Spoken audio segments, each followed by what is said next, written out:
Et on vient de parler économie circulaire. Ben justement, on va continuer avec Xavier Laurent, directeur des fusions-acquisitions du groupe Manutan. Bonjour Xavier. Bonjour Aurélie, bonjour à tout le monde. Merci d'être avec nous depuis le siège de Manutan. Manutan, acteur majeur européen du e-commerce B2B, spécialisé dans la distribution d'équipements et de fournitures aux entreprises et aux collectivités. Et Xavier, vous avez annoncé hier avec votre groupe le rachat de ZAC. C'est une start-up de l'économie circulaire. Je me dis, mais qu'est-ce qui motive ce rachat en fait, Xavier ? Eh ben, ce qui motive ce rachat, c'est qu'on pense que l'économie circulaire va devenir quelque chose de, même pas fondamental, de absolument indispensable et normal dans la vente d'équipements, et notamment pour Manutan. Et on pense que ça deviendra dans les mois ou dans les années qui viennent impossible de vendre des produits sans se préoccuper de gérer les anciens produits, les produits obsolètes, et de proposer à nos clients des solutions pour réintégrer ces produits dans l'économie circulaire. On le voit dans le B2C, notamment à travers des applis comme Vinted ou Back Market. Et aujourd'hui, ça devient impensable de ne pas revendre ses vêtements ou d'acheter un téléphone, de revendre son téléphone quand on en achète un neuf dans le B2C. Et on sait très bien que le B2B va suivre cette tendance très rapidement. Alors, justement, qu'est-ce que fait ZAC exactement ?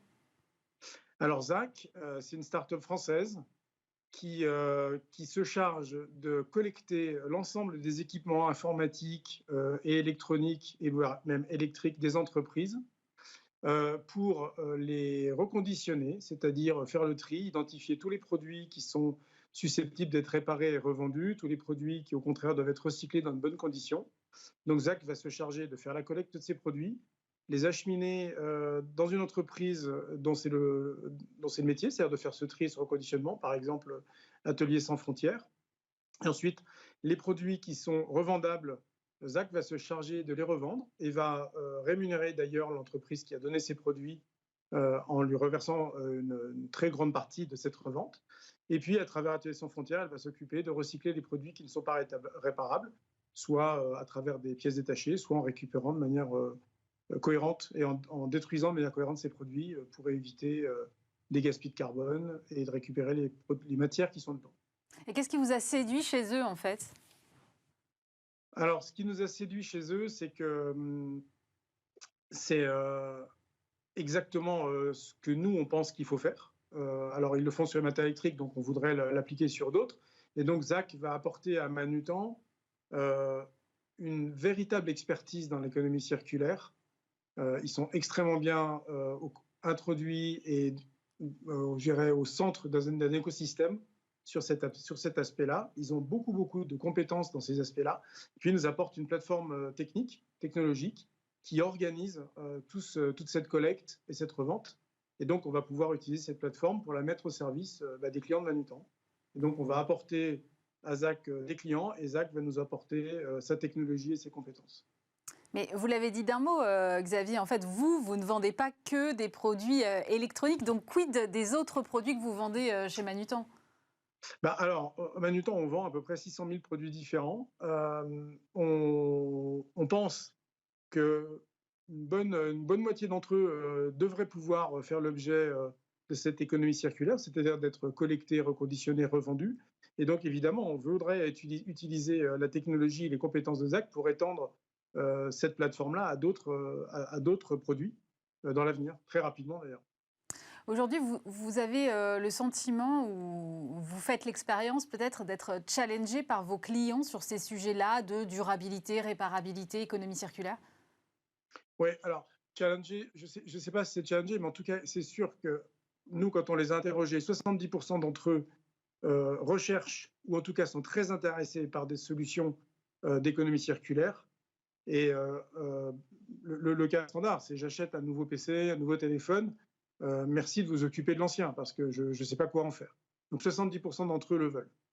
L'autre aspect de nos clients, c'est qu'on a vu dans les années précédentes de plus en plus d'importance dans les appels d'offres sur la partie RSE. Donc on y répond systématiquement et ça devient extrêmement important, ça devient un axe déterminant pour le choix des prestataires ou des fournisseurs. Et donc ça s'intègre dans cette stratégie-là. Et puis de manière encore plus basique, il y a la loi AGEC qui a été votée il y a un peu plus d'un an et qui est mise en exploitation aujourd'hui, qui contraint les entreprises du domaine public à acheter au moins 20% de leurs produits qui seraient issus de l'économie circulaire. Donc cette loi, elle rentre en application. Et de toute façon, Manutan se doit de fournir ces 20%-là. Et puis on sait bien que lorsque le public se met sur cette démarche-là, les grands comptes vont forcément suivre très rapidement. Ce que vous voulez dire, c'est que en fait, ce qu'on voit sur le B2C, on va subir la même vague sur le B2B. Oui, on sait bien que le B2C, ça a 2-3 ans d'avance sur le B2B. Aujourd'hui, le marché, dans le cadre du B2B, est encore très, très fragmenté, mais c'est vraiment le moment de se lancer pour nous. Et on pense que ça deviendra un must-have en très bon français pour un distributeur comme Manutan. Justement, on parle beaucoup d'achat responsable. Vous le disiez, il y a un label qui existe. Les entreprises, comme les collectivités, sont maintenant incitées à adopter ce comportement. Vous aussi, vous travaillez avec les collectivités. Donc, ça a un intérêt supplémentaire? Oui. Alors, donc, il y a déjà cette loi AGEC qui nous oblige à le faire. Par ailleurs, on est distributeur. Donc, en tant que distributeur, on achète des produits, on les revend à nos clients. C'est la différence avec une marketplace. On est responsable des produits qu'on achète et donc des produits qu'on vend. Ouais. Et donc, on prête une attention une grande attention à l'origine de ces produits, leurs conditions de fabrication. Mais en fait, ça va plus loin. C'est-à-dire que c'est bien d'acheter un produit qui a été issu d'un mode de fabrication qui est très éco-responsable, mais c'est encore mieux de s'intéresser au produit qu'il va remplacer. J'achète une nouvelle table, qu'est-ce que je fais de l'ancienne table, par exemple? Et tout ça, donc, ça fait partie intégrante de votre stratégie Douce Rachat, je comprends bien. On parle beaucoup de différences de culture parfois entre les grands groupes ou les ETI et les startups. Zach, c'est une startup qui a 5 ans. Comment est-ce que vous allez l'intégrer dans un groupe qui compte alors 2200 collaborateurs, si je ne dis pas de bêtises, et 26 filiales? Eh ben, ils vont nous mettre un gros coup de boost déjà, parce qu'ils vont très vite. Ils prennent des décisions extrêmement rapidement. Plus clairement, on va leur laisser une grande autonomie dans la mise en place de ce service-là chez Manutan. L'objectif, c'est que les services ZAC soient disponibles à l'ensemble des clients Manutan comme si c'était directement Manutan. Mais on va confier à ZAC la direction de la mise en place de l'ensemble de cette plateforme-là. L'idée, effectivement, c'est de leur donner le maximum d'autonomie, presque de les considérer comme un fournisseur intérieur. Et ce qu'on attend d'eux, c'est qu'ils gardent leur vitesse. C'est la raison pour laquelle, d'ailleurs, le management de ZAC reste chez Manutan en tant que manager de ZAC et qui sont intéressés et qui font toujours partie du capital de ZAC.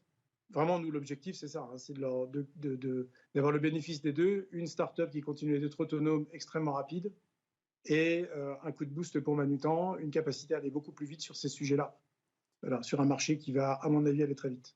Merci beaucoup Xavier Laurent. Je rappelle que vous êtes directeur des fusions-acquisitions du groupe Manutan. Merci d'avoir été avec nous.